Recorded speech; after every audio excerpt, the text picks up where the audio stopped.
The rule of three states, things that come in threes are inherently more appealing than those that don't. With the next generation GMC Sierra, Canyon, and Sierra Heavy Duty, we couldn't agree more. Whether you choose to have the world's first 6-function multi-pro tailgate, available only on the next generation GMC Sierra SLT, AT4, and Denali models, to confidently take on heavy loads with the available 6.6-liter V8 Duramax turbo diesel in the GMC Sierra Heavy Duty, or to get behind the wheel of the only midsize premium pickup on the road, the GMC Canyon, you'll realize all three help you do one thing: go professional grade. Step up to GMC and get 20% below MSRP on next generation 2019 GMC Sierra Double Cab and SLE Crew Cab models with a traditional tailgate. We are professional grade. GMC. Offer includes price reduction below MSRP and purchase allowance. Not available with special financing, lease, and some other offers. Take retail delivery by 9/3/19. See participating dealer for details. Hi, this is Tony Ruggiero, the Dew Sweeper. You're about to listen to an episode of The Tour Coach, which is going to give you an inside look at coaching golf at the very highest level, from on the PGA Tour with my guys all the way to here at Mobile, Alabama in the Dew Sweeper Dome, as we help folks of all skill levels, all walks of life, learn to achieve their golfing goals. Welcome to Pinehurst, Golf Magazine Top 100 Summit, where some good friends of mine, we're going to pass the phone around again. Sorry, I'm new to this. We're going to talk about a variety of topics. We're going to talk about junior golf. We're going to talk about where golf instruction's heading. Do we think it's good, bad, or indifferent? And we're going to talk about my pet peeve, which is people that put videos of players up on social media that they don't teach. It's my pet peeve. I don't like it. All right, so we're going to introduce ourselves. So we got Wayne Flint to my right. If you've listened to Tour Coach, you've heard Wayno. I'm going to leave Brady last. Kevin, go ahead and introduce yourself. My name's Kevin Sprecher. I'm the Director of Instruction up at Sleepy Hollow Country Club in New York. I've been there for about 17 years now. Thanks for having me. Oh, absolutely. You sat next to me at dinner. We had to bring you in here. Just kidding. My name is Chris Smeal, founder of Future Champions Golf at San Diego, California, and happy to be here with this group. Absolutely. To Oscar De La Renta. My name's Oscar De La Renta Sachs, and I'm a teaching professional at Porter Valley Country Club in Los Angeles, California. Been there about 2.5 years. My name is Don Sargent. I'm from Columbus, Ohio, site of Country Club, home of Jack Nicklaus Sarge, everybody calls me, where Jack Nicklaus learned to play the game, where Bobby Jones won the U.S. Open. Neat spot. Glad to be here. Thanks for having me. Absolutely. And the Hack. Mark Hackett, Old Palm Golf Club, 17 years. We're here to grow the game. We're with my good friend Tony. Been there apart when he walked down the aisle again. Good friend. Happy we got Wayne and I got a little emotional. Hey, awesome you're afraid night. you're going to have to do it again. Like I always say about my fourth wedding. And I mean this sincerely. If after 4 it doesn't work out, I think at some point you got to look in the mirror and say it could be me. Only after 4. I don't know what else to say after that, but Eric Johnson, Director of Golf and Instruction at Nemacolin Woodlands Resort and Spa in Farmington, Pennsylvania. I was at Oakmont Country Club in Oakmont, Pennsylvania for 17 years of my career, and it's been awesome to see a ton of opens. And thank you, Tony, for having me here tonight. Thank you. Brady Riggs, number 99 on the scoreboard, number 1 in my heart. I snuck off today, played 9 holes. Sensational holes. We played fantastic. We played Pinehurst number 1, where I played the old Donald Ross Jr. We played about 6,000 yards, didn't we? 61. 61. We went all the way back. Yeah. A lot for you. A lot of dew in the air. Yeah, a lot of dew in the air. And played out of your bag, so I felt like that helped me because your stuff was much lower launch than mine. Yeah, this is true. So let's just start with, I'm going to change direction where we started before we thought I was recording. Let's start with the instruction. We've all been teaching golf a long time. How has teaching changed since these summits you've been coming to? What is the good and the bad of it that you've seen? I just thought I'd get people fired up right off the bat. Yeah, because I'm going to eat some. Go get him. Is it me? Yeah, you start. Holy cow. Come on, go get him. What's the good is that we have more information than we've ever had. The bad is that we have more information. People just get lost in the details too much. So I think it's weird how the old stuff is still really effective. There's not a lot that has changed. Just we found different names to call things now. But it's still the same One of the old cool stuff. things today, but like Chuck Cook, legend in the instruction, Legend. right? Did a presentation on the golf machine and where it is today, and tied a lot of the new stuff that we heard from the Michael Jacobs and all those different people on, and tied it all together. And I think that's cool, though. But I think there's still a relevance to old teaching today, which sometimes I think gets pushed out. It does, and it's sometimes new isn't always better. Sarge, what do you think about that? You're at a place where you and Hack. Yeah, well, I mean, I have a real feeling about what you just said. I think that for those of us that have taught long enough before we could measure everything, learned how to teach a different way. I think the measuring abilities that we have now with TrackMan and Swing Catalyst or whatever you want to talk about is fantastic, but in the end, you still got to teach golf, teach the game and not read the computers. And I thought with what you said about Chuck, tying the old and the new it's good for all of us because the young guys don't need to just read the numbers and the old guys need to be able to use the numbers. And I think that we can't go all numbers and all data like it feels like sometimes we're going, like Brady said. What's interpretation? That's right. All But it is is an aid to help us from teach Wayne better. and Kev and I, with having Toski. I mean, he was on the cutting edge. But it's all about, we have to educate. It's us to move forward and educate the kids. Because the parents are brutal. So they all want to be the new Tiger Woods. The But numbers it's for are us to help, control. the numbers are to help us teach better, not to teach for us. And it's awful easy to just lean on that and say you're 3 right and 4 left and how do I fix it, Right. Well, I think one of the things I always talk about is in this age of technology is you get people that, like, you still should be able to teach without all the technology, right? Butch says that The all the rope. time. Butch says it all the time, right? The rope. Yeah, and, and I've been to summits before, and I've watched people with the technology that, like, if the technology broke, they were lost, right? And I don't think that's good for our game. And, Kevin, I'm going to turn this to you because you learned to teach under Jim McLean, who, like, Jim was 100% like tell me if I'm wrong, but he was a forerunner and pusher of using technology and on the cutting edge of trying to research stuff. And you know what I'm saying? Yeah. Right? So, like, but he's as old school as they get, too. Like, if you think of one of the legends of golf instruction, and then Wayne, I mean, you and I both learned under Hank Johnson. He would have been one of the early ones on the TPI side, right? I mean, all the stuff he did with Alabama Sports Medicine and Institute. Remember that book he did? He was in that jogging suit. That was cool, right? So go ahead and talk a little bit about it. Jim was a hands-on kind of a teacher. He liked to get his hands on the player, and he knew ball flight laws even when the training book that the PGA used to put out was incorrect. He used to say, they used to say the face controlled the curve and the path was, it was the opposite. Jim always said, the path always determined the curve and the face was this. And he was able to measure it and studied it. And he and Carl Welty did a lot of videoing back in the late 80s and early 90s. And that was kind of at the forefront of everything. And then I remember back in, I was Jim's assistant in 93, 94. And we had a guy come in and we used to draw lines on a TV. And then this guy worked for IBM and developed a program so we can actually draw lines on the screen. It was called Smart Sense, I think, or Sport Sense back then. Wayne had this thing called the pickle.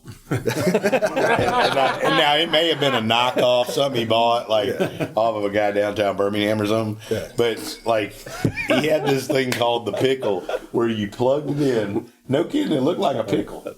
And he drew on the. Am I wrong? No. And I mean, people came from all over Birmingham to see Wayne with the pickle. That's right. But it was on the cutting edge. But Jim saw the advantage of technology for the students because the students learn faster.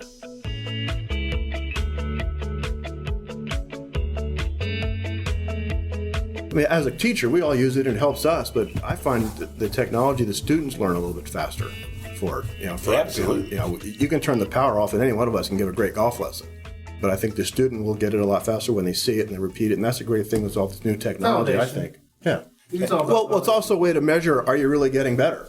Yeah, we can see a player swinging 10 degrees out to the right, but when they see the number, and then they make a couple of swing changes and they see the numbers at 4, it kind of helps them learn. So I think technology is a great way for learning feel. And Wayne, I'm gonna Instead of guessing, you can measure. and I'm gonna give Wayne some props. So like I was a college player. I'd worked with Mark Wood, right, and started working with Wayne. Woody was in Japan or something, probably, right, and telling everybody over there what he knew, and started working with you.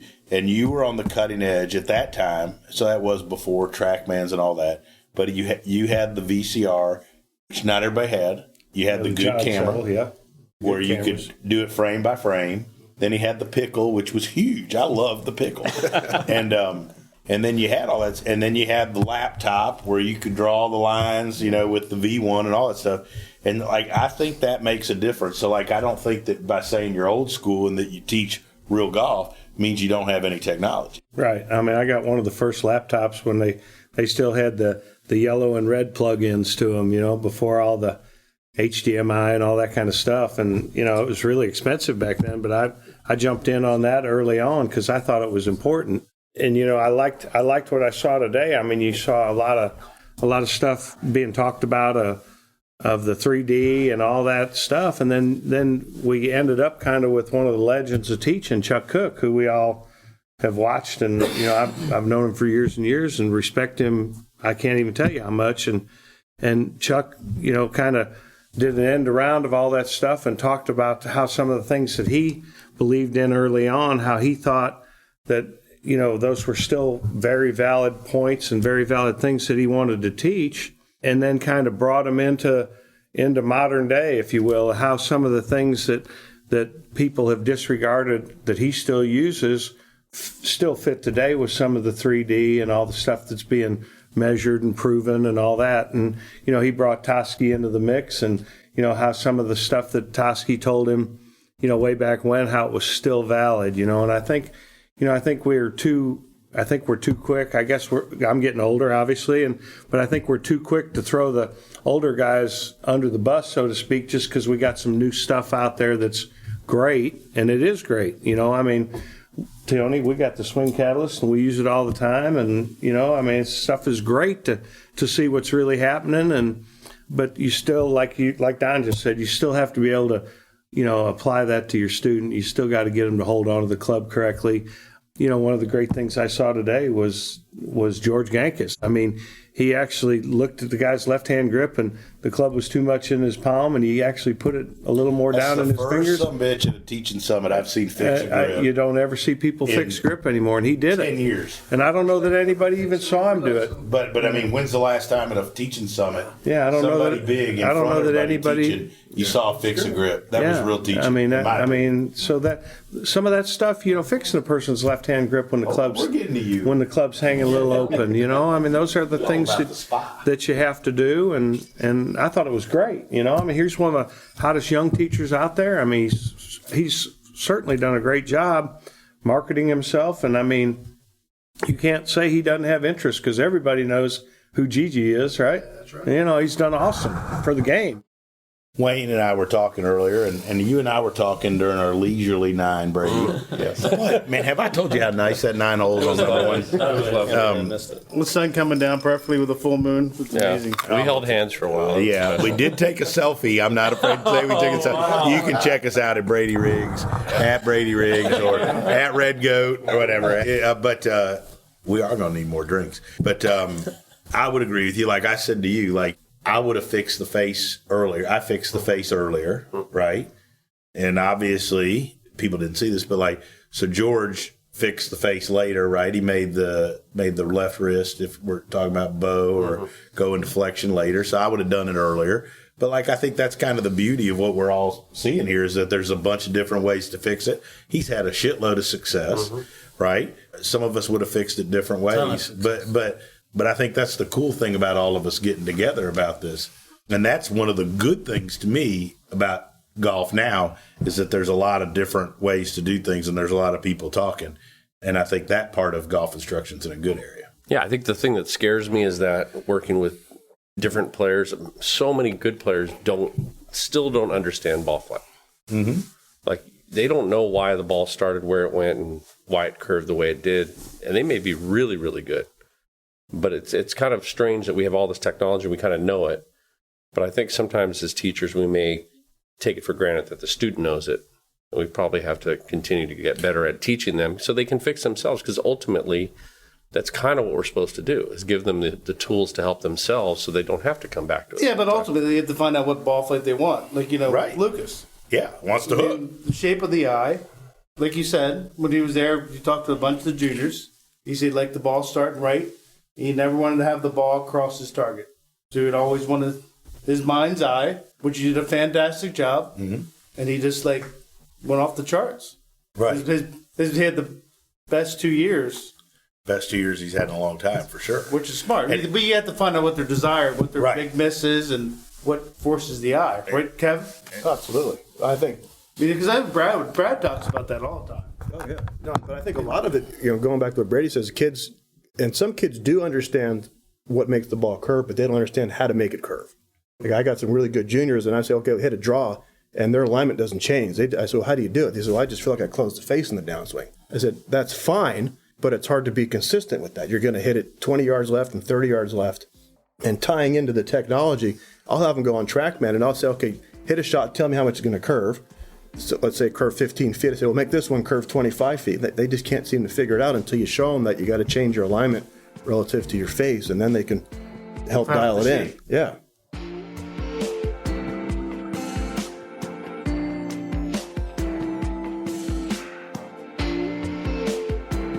Wait a minute, we could have a Brandel sighting coming out of here.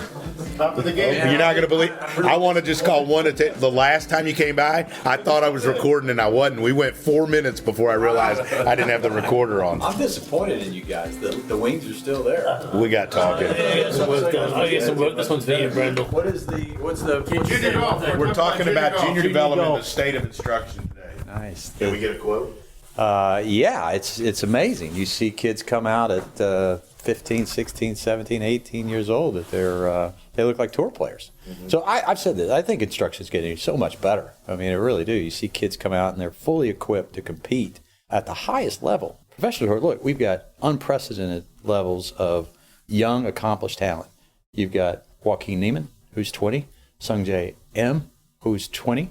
You got Matt Wolf, who's 22, Colin Marcaw, who's 21 or 22.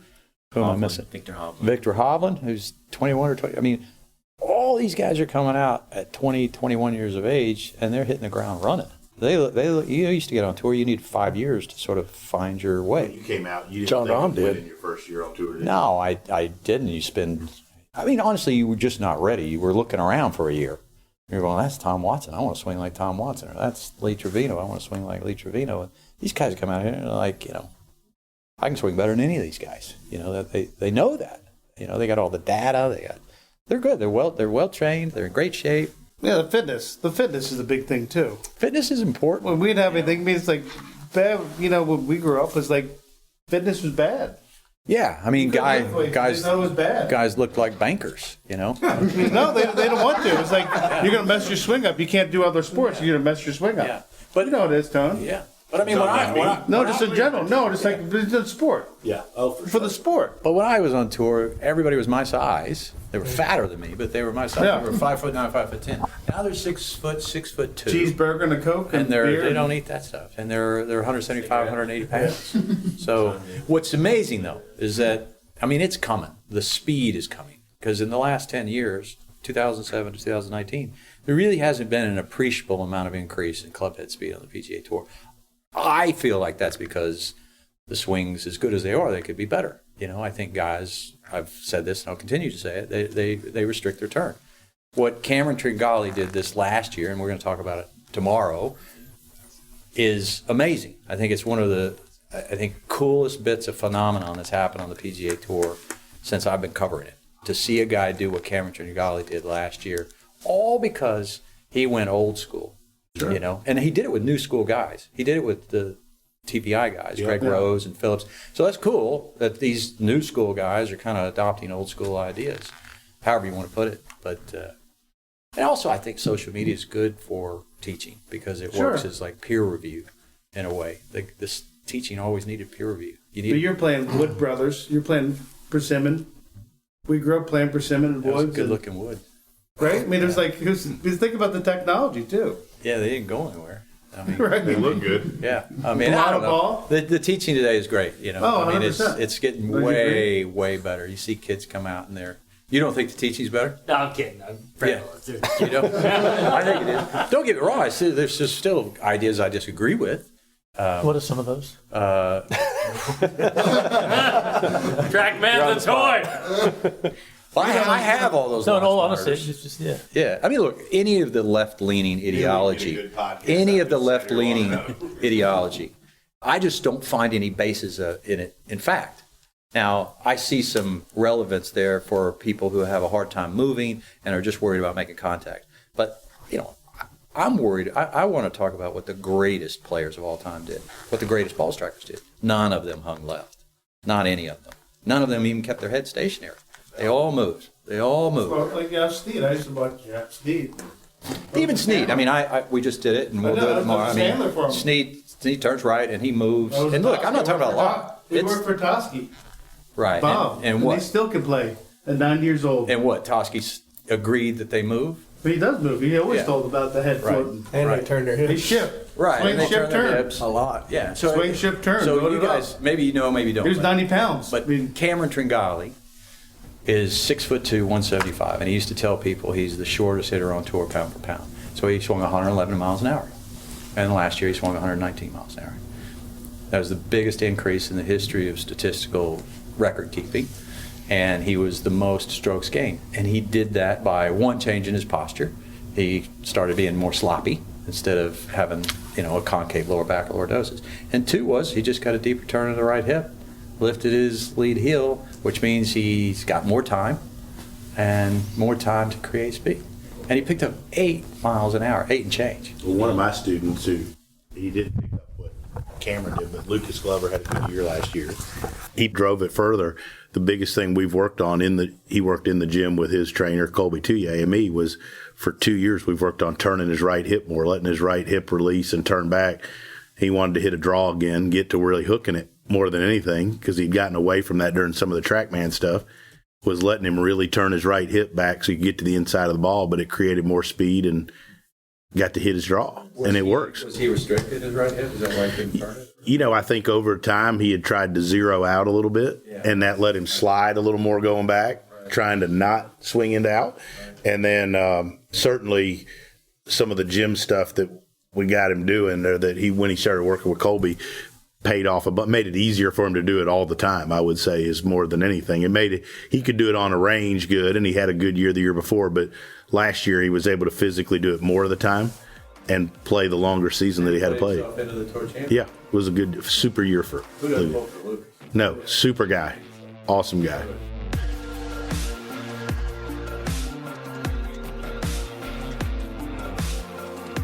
Look, I'm being serious when I say this. I started following him from you, Brady, a few years ago.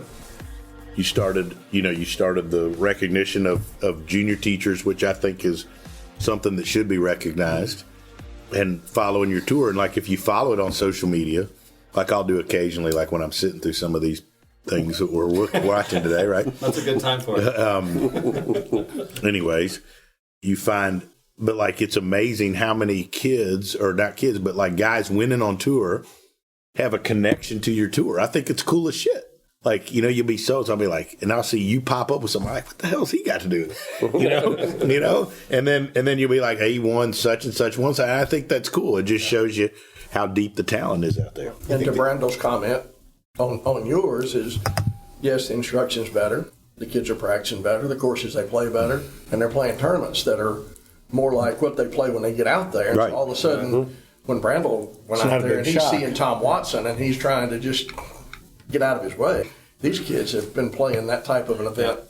I was gonna say, I don't think they're starstruck as much as they used to be. They're not scared now. Yeah. I mean, they're No. I mean, look at Hovland and Colin and Wolf. Those guys all went out there to win. They weren't just trying to, have an experience or make a cut. Even John, Their when mindset he was came out, completely different. They were ready to roll. Time. It's a completely different mindset. Jordan didn't wait. No? I think junior golfers, our golf IQ is way higher. Yeah. Just with the internet and the access to all the information, I think that's a huge And the fitness and all that. advantage. Well, everything. It's all Didn't have any of that growing it's all up. part of it. Kids come in nowadays, you want to fit them for a set of clubs, and like you don't tell them what you're going to fit them in because they give it all to you. You know? They already know. They've already read everything that's out there, and they got shafts in their mind. But one of the things I've tried to do, obviously you've experienced it in the stuff we do together. But so I try to expose my juniors to people that are successful on the PGA Tour.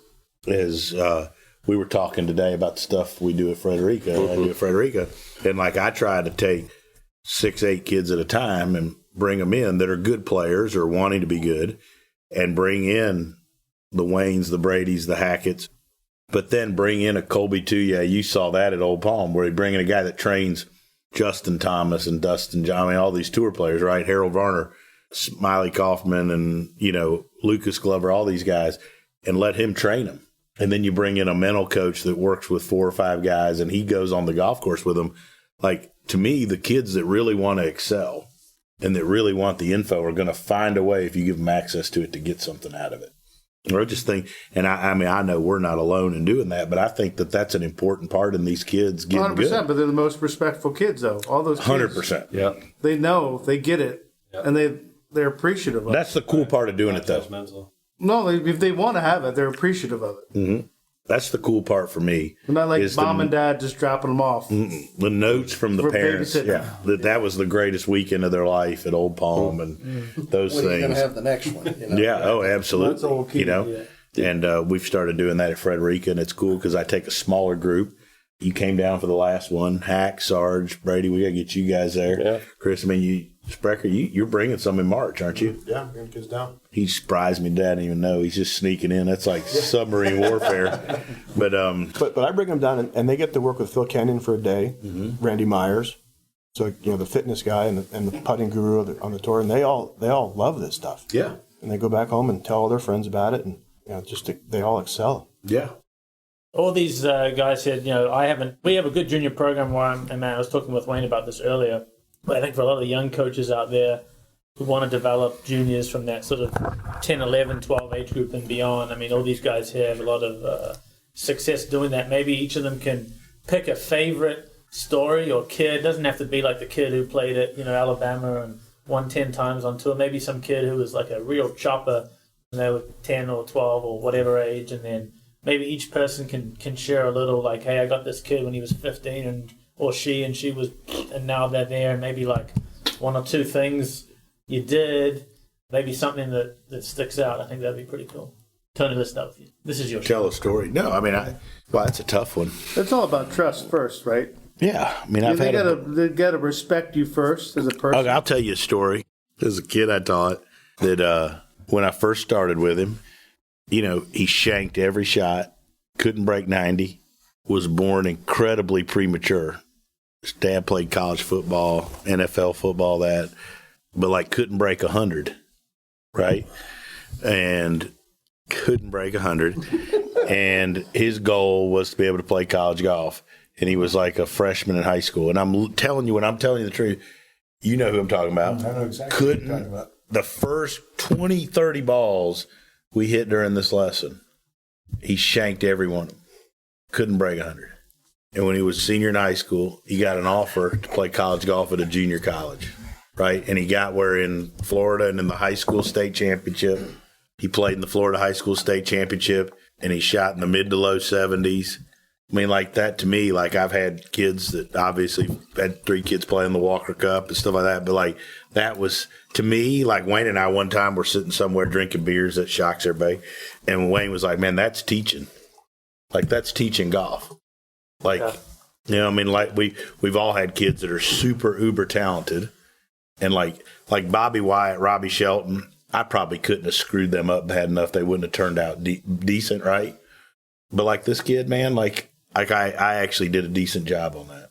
It's fun, though, when that happens because you don't anticipate it happening when you first get them. Mm-hmm. A kid that comes in, you think he's okay. Mm-hmm. And when I first year at Oakmont in 99, a kid came to me as a freshman. You were at Oakmont, too? I was. Eric took my place. Really? I left there, yeah. Wow. And 1999, he was a freshman in college, and I was like, just a lesson, Wasn't anything much more than that. He could putt. It was Nathan Smith. He won 4 U.S. Mid-Ams. and played in 4 Walker Cups, played the Masters 4 times. Jeez. And if the first 5 lessons that I would have given you with him, and he and I are best friends now, still to this day, if he would have told me that he was going to play in 4 Masters and 4 U.S. Mid-Ams, and he won the first 4 ball, he's won 5 USGA events, you know, and that's a guy who's taken his game from, you never could have dreamed he could have gotten that good, you know? But that's teaching. That's teaching golf. But that's teaching golf. And And we had coaching. such a great That's not relationship. presenting. That's No, not that's social te- media. that's teaching and That's coaching. teaching and coaching. That's right. That's right? coaching. I mean, it's a little bit of coaching, but it's more coaching. But that's different. Yeah. Like, and that's, I mean, that's the good of golf right now to me. is. And they ought to recognize more Sarges than we do some of the other shit. Now to you, Brady. To me, well, my best story is, of course, Oscar. De La Hoya. No, that's his boxer brother. That's De La Renta, the jeans designer. Man, This is the longest running podcast I've ever had. I'll be We're going to quick. do this. No, this is going to be like a trifecta. This could be series. well. You could it could be a series. The most fun for me has been my daughter because This is a great story. yeah, she was because you've known her for a long time. She was a very good soccer player and had a future in it, but she had a concussion because she's like 5'1", and made a choice not to keep going because she just didn't see herself getting out unscathed. So she started playing golf, and now I'm so lucky because I get to help her out in college golf, and I think one of the only 2-day events she ever played in as a junior golfer before she played Division I was in Chris's tournament. So she started at, kind of serious, maybe as a senior in high school, but now she's, way better than I ever was. But it shows you it's certainly not me, it's talent, but it's also really intelligent, hard work. Yeah, because I know you did some things, like it was a lot on the golf course. Yeah, that's, I think, the biggest thing now. Like, I'm always doing stuff on the course with people.